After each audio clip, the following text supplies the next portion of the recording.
Ladies and gentlemen, the 45th and 47th President of the United States, Donald J. Trump.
Well, thank you very much. And before we begin on the plane, this is a brand new hangar because, as you probably have learned, these planes are much bigger. The other plane was about 35 years old, and it was time, and President of the United States, numerous of them, would land, and they'd be standing next to one of the new 747s. And the biggest difference is the difference in size. It's like virtually double the size.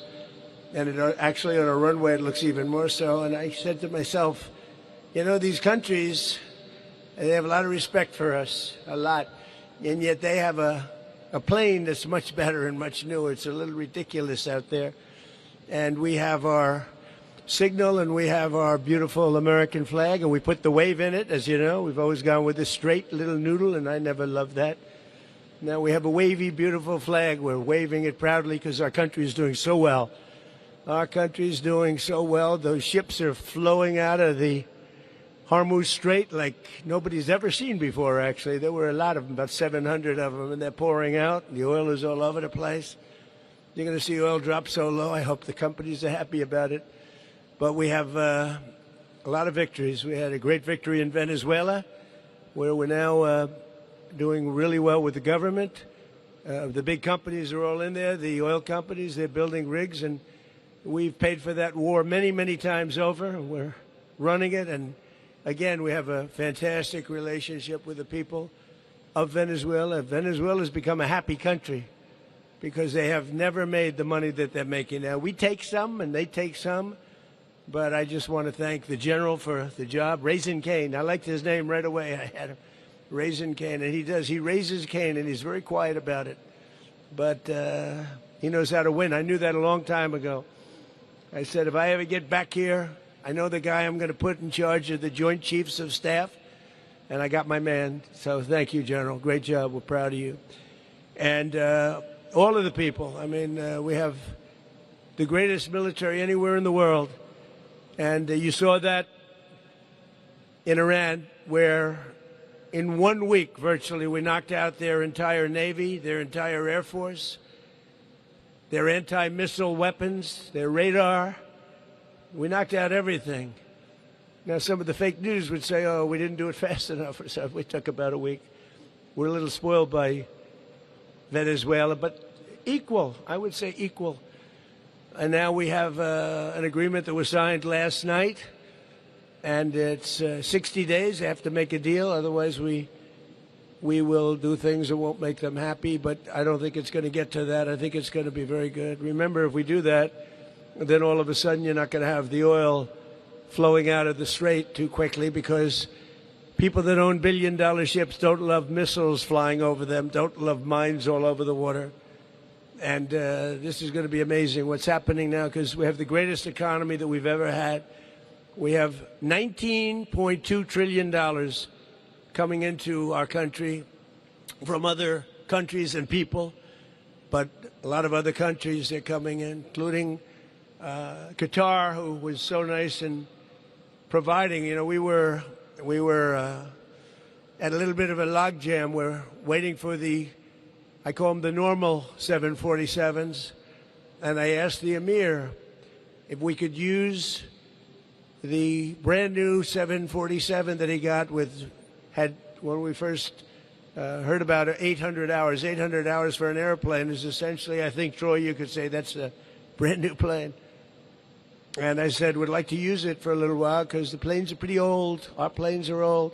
See, a normal president wouldn't do this. A normal president wants to stay away from aircraft.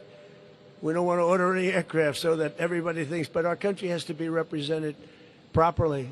And includes we have the greatest military in the world. We have the greatest aircraft anywhere in the world, military fighters and bombers, and the B-2 bomber, you saw what that did. And we should have a plane. And we're going to have, as you know, we ordered two for a long time ago. They ordered, and they're coming in. And the hangar was built for the large plane. The other plane is such a difference in size. But there will never be one like this. This is very unique. This is considered the world's most luxurious plane. When it was built at a level that will probably never be seen again. And if the press would like, I don't know if it's going to help me with stories. I don't think they'll be any different. But what we're going to do is we're going to take you for just a quick tour. The press is actually going to, oh, look at them. They're actually smiling. Are you smiling? The first time I've seen them smile in years. They don't smile at Republicans. They should smile at Republicans because we're the ones that make America great. Anyway, but that's good. You happy about that? We'll do it. All right. So when I leave, they're going to take you for a little tour. You'll see something you won't even believe.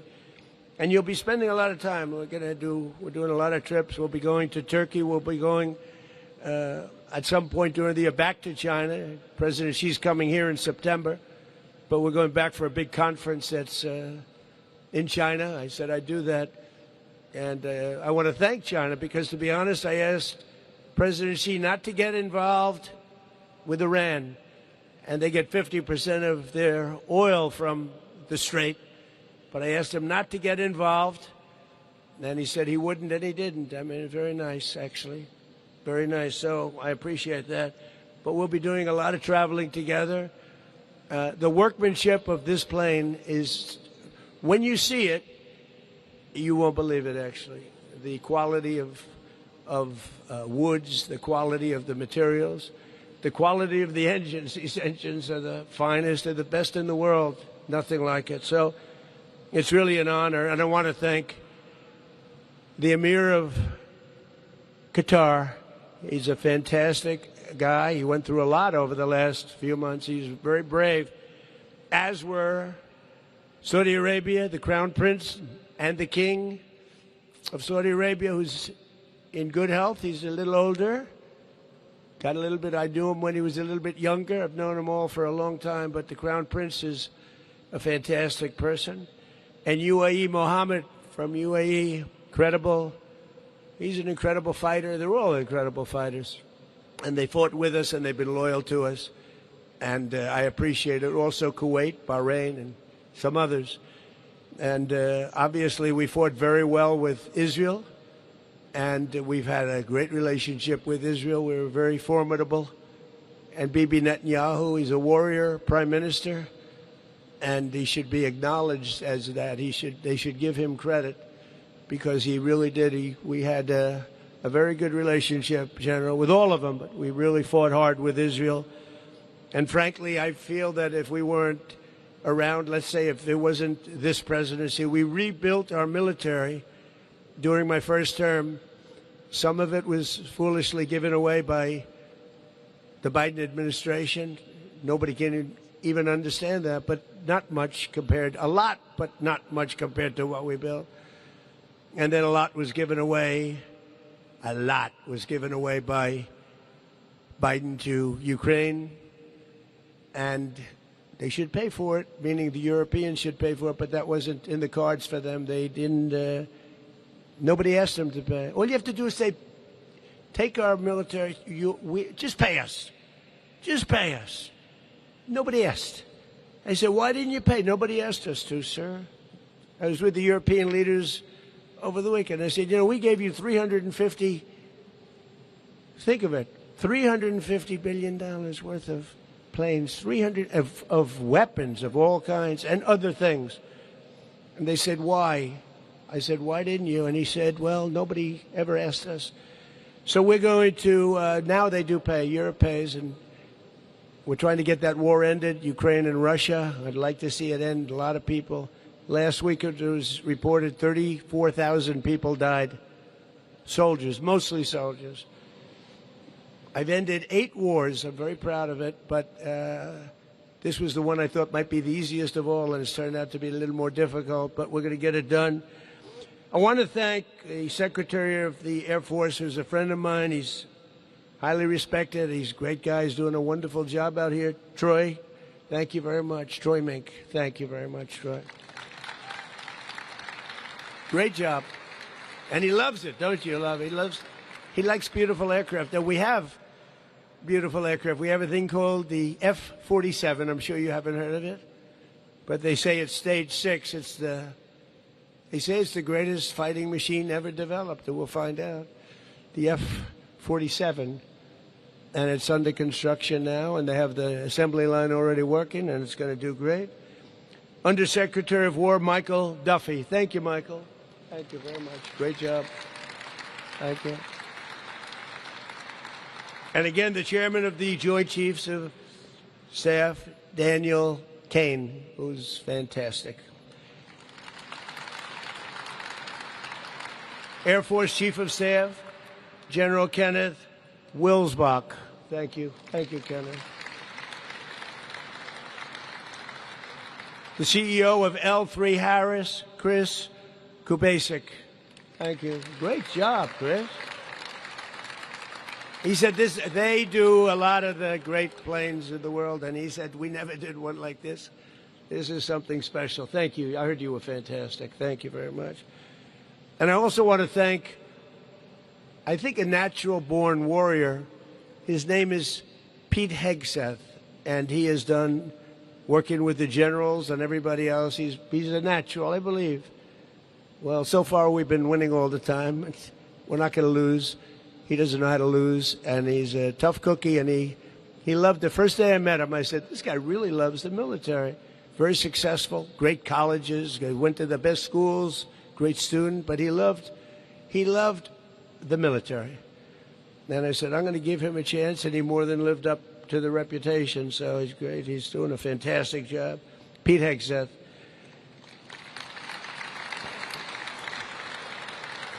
And I also want to thank especially the 250 people, that's a lot, who worked 24/7 to prepare this plane for service, including many airmen here at Joint Base Andrews, and I want to thank you all.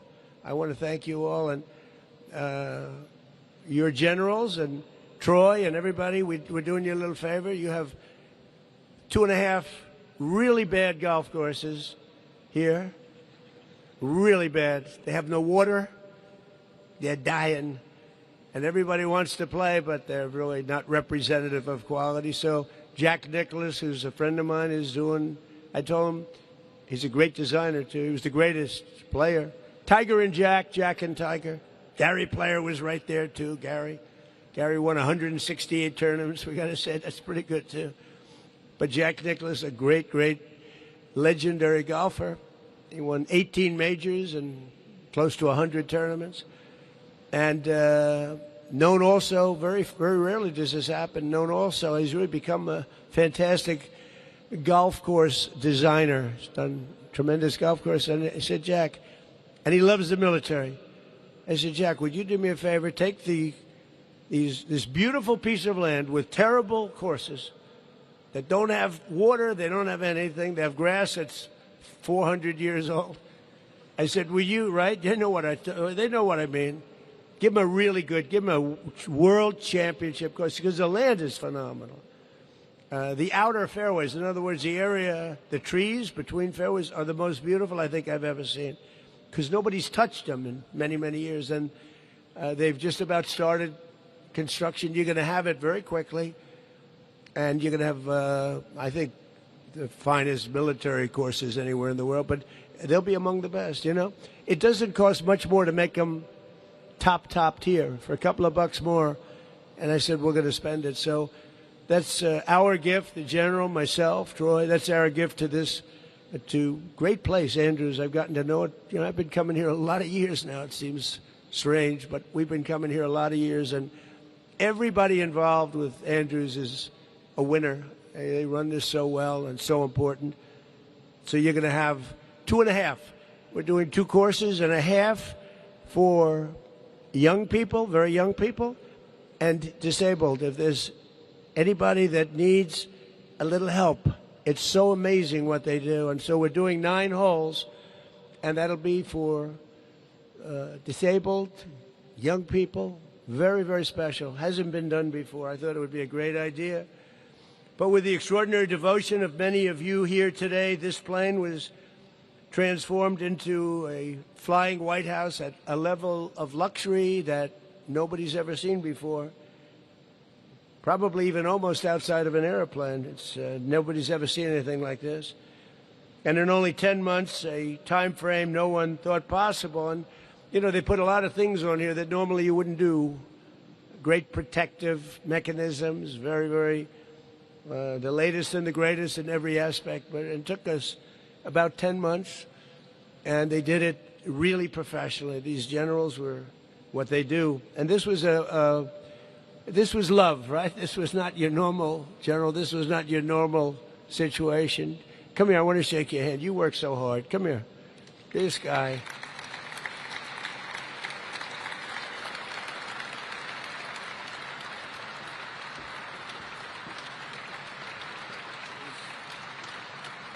He worked so hard with such love, and it's basically is a love for the country and a love for the Air Force, but his whole group was just unbelievable, and you thank them all. Okay? Thank you, General. Appreciate it.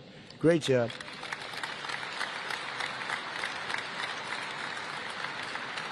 And it was all of the generals. They wanted to do something special. They wanted to get it done for the 250th year, the anniversary. We have America's 250th, and that's coming up in a little while. And I think I can say that we're going to do a flyover like no flyover. This is going to lead a group of many, many planes. I do love the F-22, I have to tell. Does anybody like the F-22? I love the F-22. I say, why aren't you putting F-22s? They're putting F-22s. They're going to have the 35s. They're going to have the 60s. They're going to have everything. But this will be a flyover on July 4th. I think I can say the likes of which we've never seen before, General, right? Spending a couple of bucks extra for a little fuel. We own the plane, so all we need is a little extra fuel, right? And we have every pilot wants to do it. Those pilots are all fighting to do it. So we're going to have a lot of planes flying over the Capitol and over the White House. And maybe I could ask you to do a return trip, too, because, you know, they fly over and they go fast. When they're going slow, they're going fast, right? And as I understand it, this is going to lead the brigade.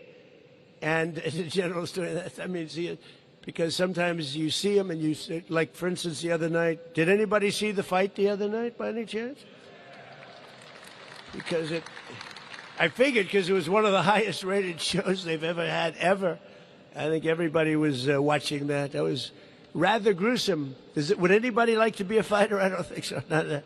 That was one of the greatest events. But they flew over, the Blue Angels and the Thunderbirds. I don't know, have they ever worked together before? You know, I think they probably hate each other, right? You know, but they're two groups that they got together and they put on a performance, and I think we're going to get some of that too. And it's really, these are fantastic people. So we had it all painted up, and these are the new colors, red, white, and blue. And we like the baby blue, but it was time for a change. And this is the sleekest line. Everything was designed good. It was my taste, I will say. He said, what color do you like? I said, I like the color of the American flag, right? That makes sense. So we have that, and all of the planes in the fleet are being changed into this look, which is a much better look and a more appropriate look. But this plane is the first successful example of a real transformation of something that was built at the highest level and now had to be changed a little bit. We have communication equipment up there that's nobody's ever seen before. It's the highest level, and including Starlink. My friend Elon is going to be very happy.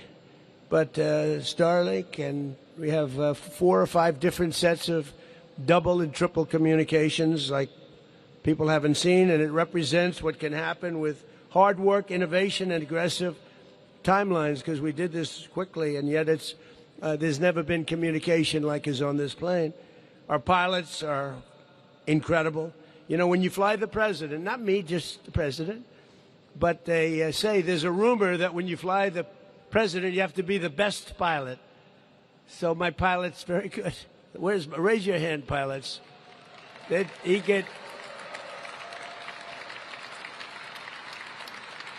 He took me in the other plane over, the National Collegiate game, the championship game. I say, do me a favor, buzz the stadium. As we arrived at the stadium, people going crazy, I said, Captain, I didn't mean you had to go that low, Captain. He seriously buzzed. He even did a little dip right in the middle. I said, what the hell is going on? But no, we have our best pilot. That's the way it should be. Marine One, the helicopters, and the plane. When you get to pilot for a president, that's your best. So thank you very much. Great. We're going to have a lot of fun together. But our pilots, designers, and engineers prepared an aircraft that is the largest Air Force One ever built. It flies further and faster than any Air Force One. Those are the giant engines. Those are incredible engines. It's the fastest. Flies further. You don't have to stop for fuel every few hours. You maybe will never have to stop for fuel. It's got, they call it unlimited. Well, it's pretty close to unlimited, and which is among the most beautiful aircrafts the Air Force will ever see or operate. You'll never have this opportunity again, and I want to thank everybody involved, including Tamim. But every man and woman here today should be incredibly proud of what we've all achieved, because this is representative of our country. Now, when we land at airports in London and in Germany and different places, nobody tops this one, and that's the way we have to have it for our country. Nobody even comes close. So my return from the G7 summit was the last planned trip aboard the VC-25A. That's the 747. We'll probably do the museum thing. We'll get them fixed up a little bit, not like this one. And we'll do museums, but they're great planes. They have great history. It's a plane that was authorized by President Ronald Reagan so many years ago. I think they had a 707 before that, and it's in his museum. And that was flown by every president since George H.W. Bush. And it was a great plane. We had very little trouble with it. And Boeing has done a fantastic job. Boeing does a great job. They charge us too much, but other than that, said you got to get the prices down. But over its lifetime, that aircraft traveled to 96 countries on 223 international trips and flew over 6 million miles. It became the most famous, and as you know, it's actually two planes, because Air Force One is actually two planes. They're totally identical. The other ones I can't. The only way I can tell is on the desk. The wood grain is slightly different. They're literally interchangeable. You can hardly tell. It became the most famous airplane in the entire world, and I want to thank Presidential Airlift Group. The Presidential Airlift Group is unbelievable, the job they've done, and the 89th Airlift Wing, who have lovingly cared for that plane. And we just very rarely had any problems, which if you know something about airplanes, you do have some difficulty. We really had very little difficulty, but age was finally catching up to it, no matter what we did. But along with the two men who have piloted it during my presidency, so I'd get to introduce, because that's very important. When you're up there at 42,000 feet going at 600-700 miles an hour, you want to be very, very nice and appreciative to your pilot. So as far as I'm concerned, it's a bad time. You ever hear where pilots go and they ask for a raise in the middle of flight? They always ask for a raise. They're working for some rich guy, and they ask for the raise in the middle of the flight, and he always says, okay. But Air Force Colonel Pete Donnelly and Lieutenant Colonel Tyler Sanborn.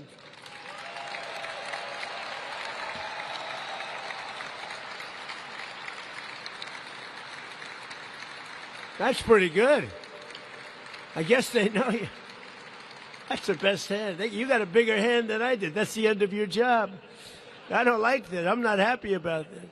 No, these are great pilots. These are great, very talented people.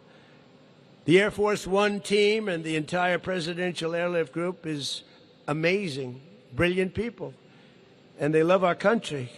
We are tremendously grateful for everything that you do each and every day, and all of the people that work here. Look at the condition of this and how beautiful everything is. It's always tippy-top. It's tippy-top, and we appreciate it. So we're going to have a big July 4th at the Capitol, flying over the Capitol. The generals promised to do a lot of this stuff, not just human. We never see, where are they? Tell them to come back. They were so good at the fight. It did that one, and I've never seen that many. And they were right, it looked like they were a foot away from each other, going fast. I kept saying, when are they coming back? That was it. So we'll have them do a little bit of maneuvers back and forth. But again, you are very, very special people, and we're very, very lucky to have you. You're incredibly talented and brilliant in every way, and it's an honor to be with you. And again, this really deserved a send-off because there's never been a plane like this ever built, and there will never be a plane like this built again. This has things that no other plane can ever have, including the ones that are being built, the more standard, as they call it, 747s. There will never be anything like what you're seeing behind me. So, again, the press, you get ready. They're going to take you for a little tour, quickie.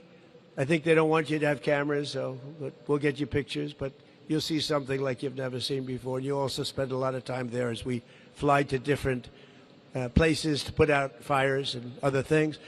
Thank you very much. I'm a great fan of everybody in this incredible brand new hangar, and God bless America. Thank you very much, everybody.